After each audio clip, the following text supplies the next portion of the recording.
Hello, ladies and germs. It's me, Crazy T. Back to here to share more of my story with you. Last time I told you about what happened with my brother and everything like that. So we're gonna go way back into my childhood. This would be about the first memory I have. Um, I can remember at least the most. It all was around after my brother was born. He was about 2 years old. My mom sat us down. My brother not really understanding much what's going on. Uh, my mom explained to us that our biological father has left and he's not coming back because he did something very wrong. Come to find out, my mom then told us that my biological father has molested me, my brother, and a lot of others of my family members, and my mom's friends, kids too. And the guilt caught up to him, and he finally admitted up to it. I ain't gonna share any names about these people, who this guy is, or anything like that, because I don't want the drama. I don't want to give him the credit either. But I just wanted to tell you that that did happen. Um, then after that, it was just me, my brother, and my mom for quite a while. And life was tough. Didn't have much money. Didn't get much food. And on top of that, I was highly autistic in a time where nobody really knew or understood about autism. I mean, the 90s was bad. We were still, they were still sending us to mental hospitals where they would do experimental surgeries on people like me that would end up either with two results. You would either become a vegetable or you would be dead. Either one wasn't a good result to have. But with friends of mine like that going through that kind of stuff all the time, it was hard. And on top of that, I was bullied like no tomorrow. There's another memory I have. It was on my birthday. I can't remember what exact birthday it was. I do remember it was after my mom met my stepdad and they were still dating. And we were celebrating my birthday, and then one of my friends came over and said, "Hey, another one of your friends wants to come and say happy birthday to you." So me being happy-go-lucky about all excited that I had somebody else that say happy birthday to me, I went and followed him. Ended up being another guy that was one of the bullies hiding behind my parents' car. Came out and sucker punched me right in the fucking face. A good one too. Like not a small slap or goofy slap or play punch or anything like that. A right out punch to the point where like it almost knocked me out. After that, I couldn't even believe that my own friend would do that to me. That's when I started becoming a shut-in. I didn't talk to anybody. I didn't feel the need to talk to anybody. I didn't trust anybody. The slogan of DTA, don't trust anybody, that's a real thing with me. That actually happens. I still get that all the time. DTA, don't trust anybody. It was hard. I couldn't trust my friends. They were subduing to the bullying, becoming bullies themselves, just so they could fit in. Where I couldn't fit in anywhere because I was automatically marked as, I hate using this word, but I was marked as the retarded kid. I had that mark all of my life. I couldn't make friends because of it. I couldn't get in relationships because of it. And it wasn't like I was a bad looking person. I was told by many people that I was a very good looking guy. But because I was had a disability of some sort, everybody automatically marked me as the retard kid that nobody wanted to be with. There was one time in high school where this girl came from another school and everything. And she actually liked me. We got to talking and everything like that. And she actually liked me for me. I was friends with her, became friends with her brother, and I hung out with her brother a lot. And she liked my personality, she liked who I was, and she liked me for me. And we started dating, and we were having a great time. We loved each other. But then people found out that I was dating somebody that was regular, that was a normal person. And they couldn't let that happen. They go and they tell her, explaining what she was doing, telling her that she was dating the school reject. I was just a retard and I didn't know anything. I don't know what love is. I was just doing it to show people off, to show that I could show off that I can have a girlfriend and stuff and not use it for love. I don't know what love is. That's what they kept on telling me. But that was not the case. I knew what love was. I saw her all the time. My mom, who went from having an abusive, drunk, molesting husband to having a loving, caring guy that she met through a blind date, out of all things. Met through a blind date, and they're still married to this very day. And their marriage is strong. So, yeah, I got to see that full through all the way, right to the wedding.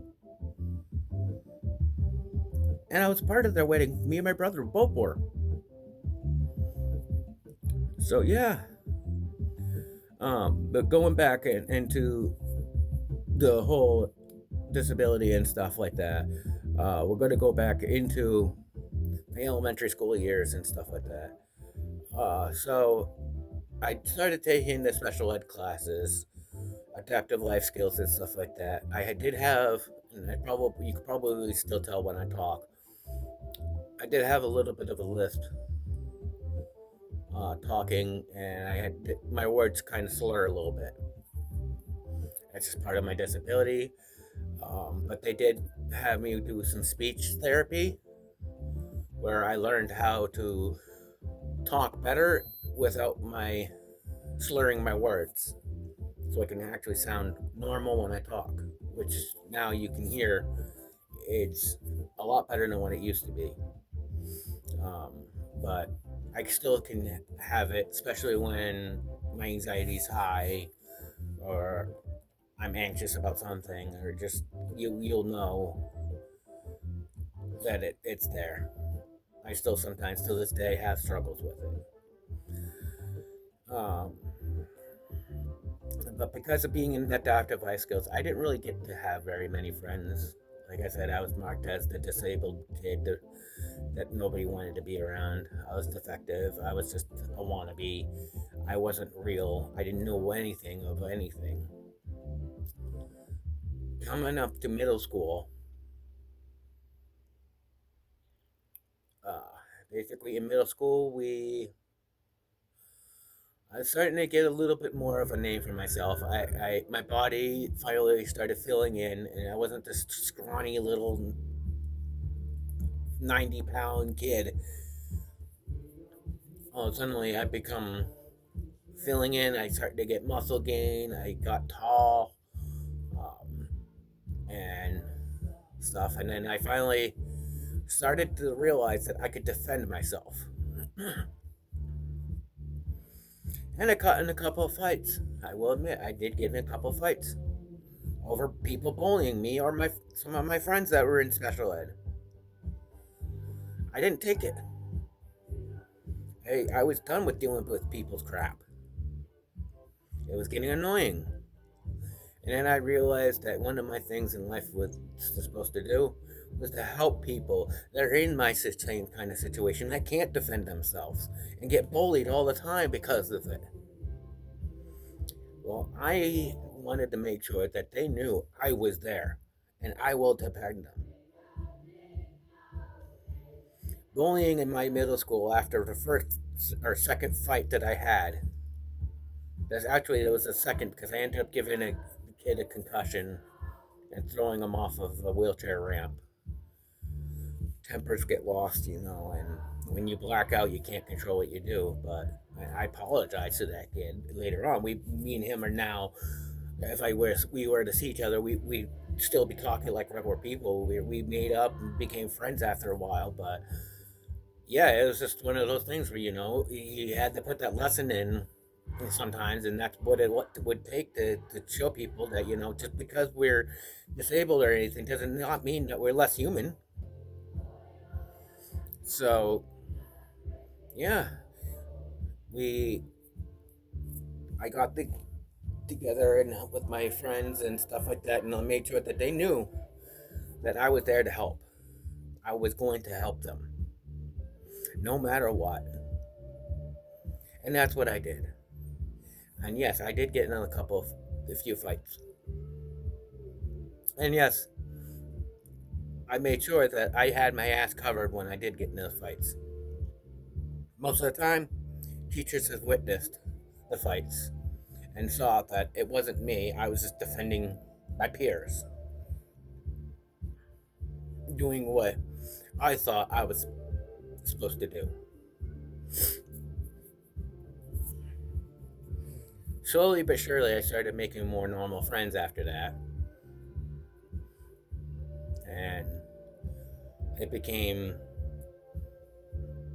quite clear that people were starting to finally realize I ain't gonna be taking any more crap from anybody in my middle school, especially when it came to my peers. I treated them like they were my own family. I defended them with my life.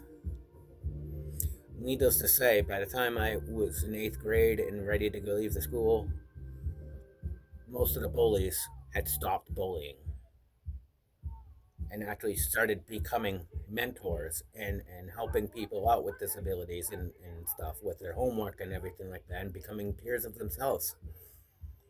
Which I encourage that. I encourage anybody to do that. If you want the best feeling in the world, find somebody that's struggling with disability and just help them. Talk to them. Be there for them. That's all we could ask.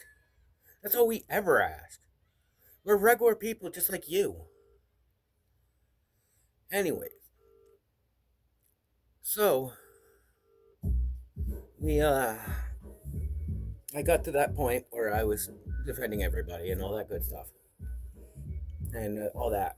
So I get into high school. In high school, it was high school. Um, my freshman year wasn't really that great.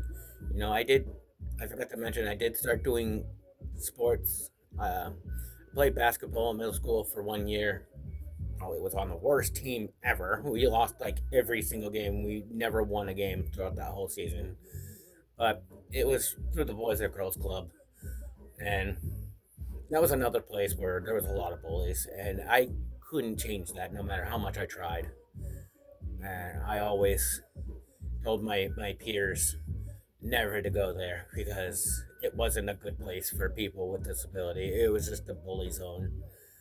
And unfortunately, I hate to say that because most Boys and Girls Club is supposed to be a safe haven for people to go to feel safe, to hang out with people, and make new friends and stuff like that. But South Portland Boys and Girls Club, it was the complete opposite. It was all bullies. All the bullies it was bad. They would have an open gym in the morning and after school, so we could go and shoot hoops and stuff like that. But the bullies would take over the whole gym for themselves, and anybody else that tried to come in, they'd basically beat us up until we got out.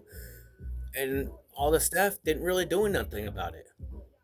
I don't know if it was because they were ashamed that people with disabilities were coming into their program or whatever, but that was just not what the Boys and Girls Club was supposed to be about. And I stuck there trying to defend my peers who went and all that and make sure that, whoever was coming out of my peers weren't going to get overly bullied. And I took most of the bullying for them. I made sure of it. A lot of my friends didn't really see how much I had to take. It even came down to the point where I even got in a fight with a kid out in the outdoor basketball court. All because he went and we were playing kickball and he went and he threw the ball at the person to get them out, and the person trips and falls. It was a person with a disability to the point where he had also a stroke, and part of his body didn't move right, so he had this kind of weird limp when he ran, and everybody would pick on him for it. And the kid hit him in the legs, made him fall on his face, and then went right up to him and spiked the ball as hard as he can on the back of his head. I ran over and I picked up the ball and I threw it back at that bully and hit him right square in the back of the head, knocking him on his ass. Next thing you know, he challenged me to a fight. I went out there and met up with him. And yes, we fought. He tried to get a cheap shot by taking his shoe off and slapping me in the face with it. I didn't do anything to seriously hurt him. I just put him in a headlock and pounded on, gave him some, sledgehammers on the top of his head. Needless to say, he had a headache by the end of the day and didn't want to mess with me again. And after that, he went and actually apologized to the person that he did that to. Goal achieved. I got what I wanted out of that situation. Now, I don't endorse using violence for anything. It was just that what it was at the time for me. Felt like I had no other choice. That's just how it is. It's always been like that for me. When I have no choice, I just do what I can. I just kind of make up my own choice.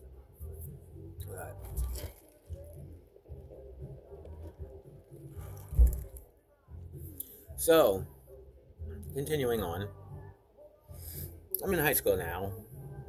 I did a couple sports. I started doing track after the basketball thing didn't work out, and I was doing great in track, And then I ended up having met a girl that me and her became really close friends. We were in homeroom together. We talked a lot. We had very similar interests. We had a passion, and I mean a strong passion for sharks.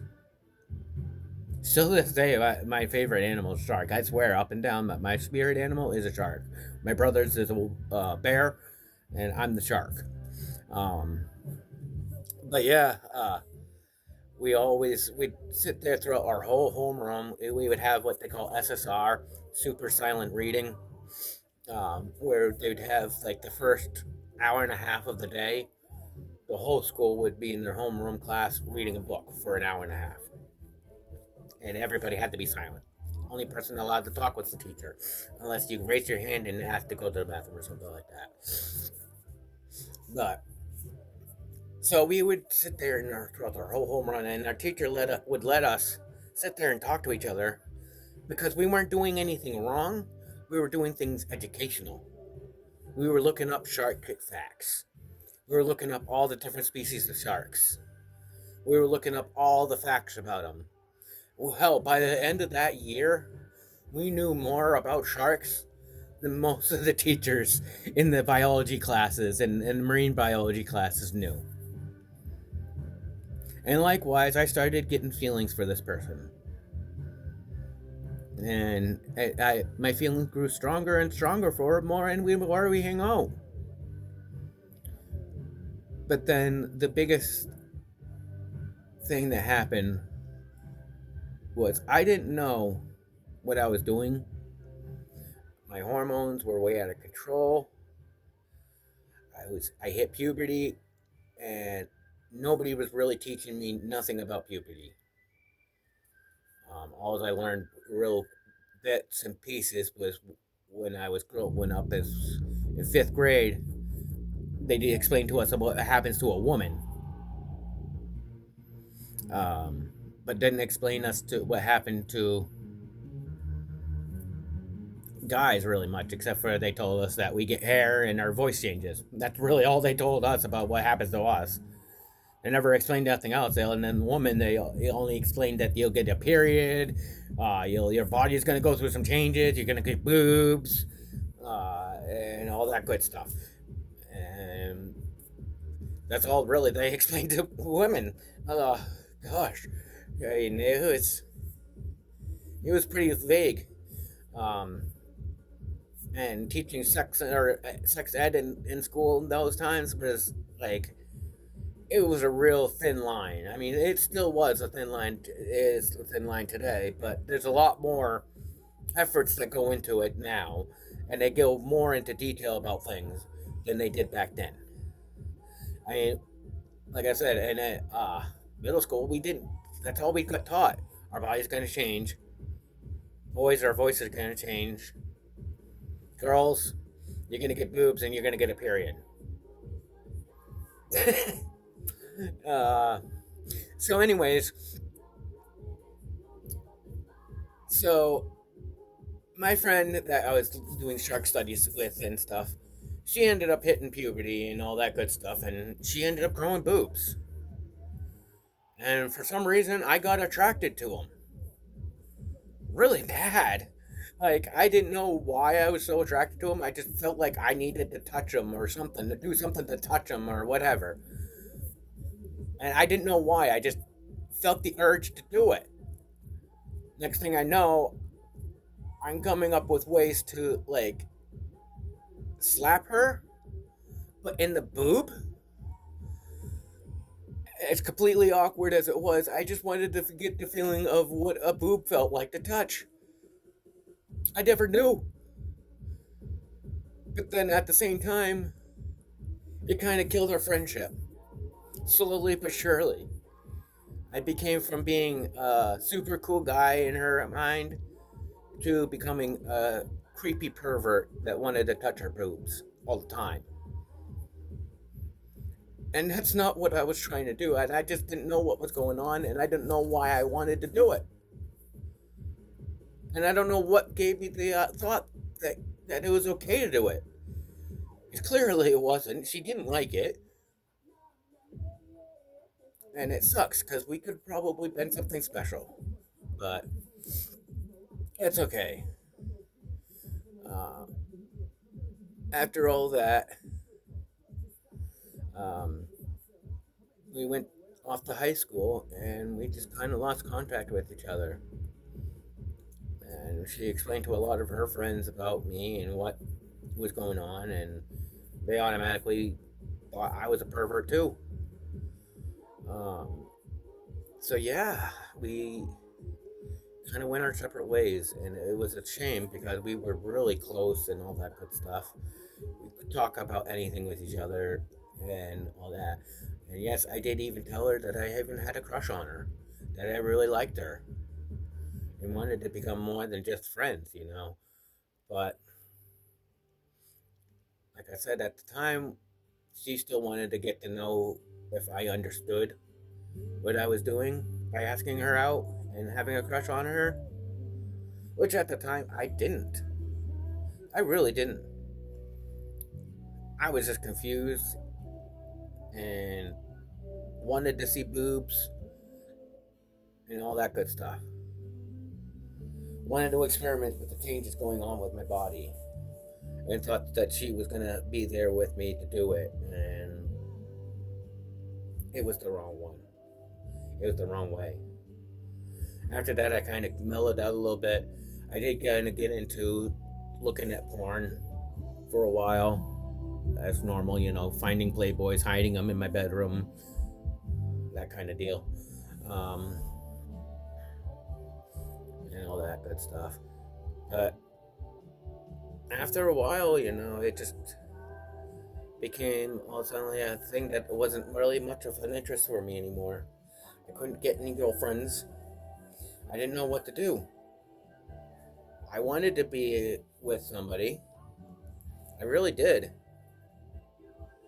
I wanted to have a relationship with somebody. Everybody else was having relationships, but why couldn't I get a relationship? What was keeping this special ed guy, special needs guy, from getting a girlfriend? Or somebody that understands that I could show just as much love? Later on, I find out about a program called Strive. It's a place where young adults, such as I was at the time, from the age of 16 all the way up to the age of 25, I think they might have changed it now to 21, but anyways, it's where young people could go and hang out with disabilities and meet with other people around the state that have disabilities also.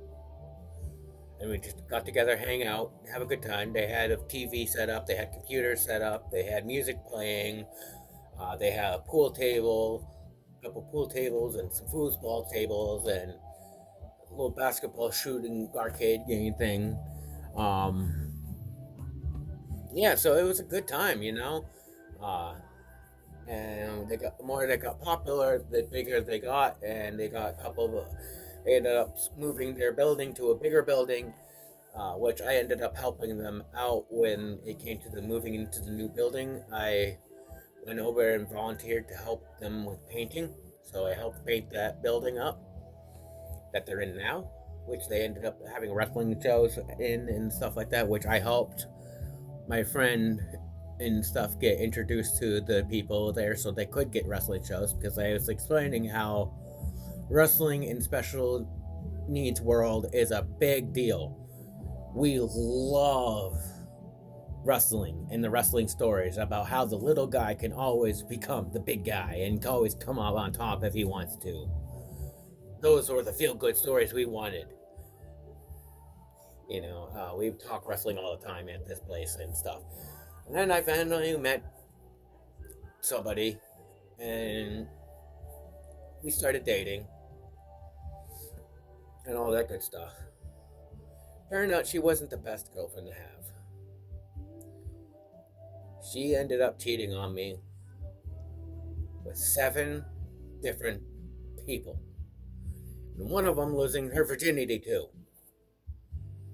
The one promise we made to each other that we were going to do for each other, she broke.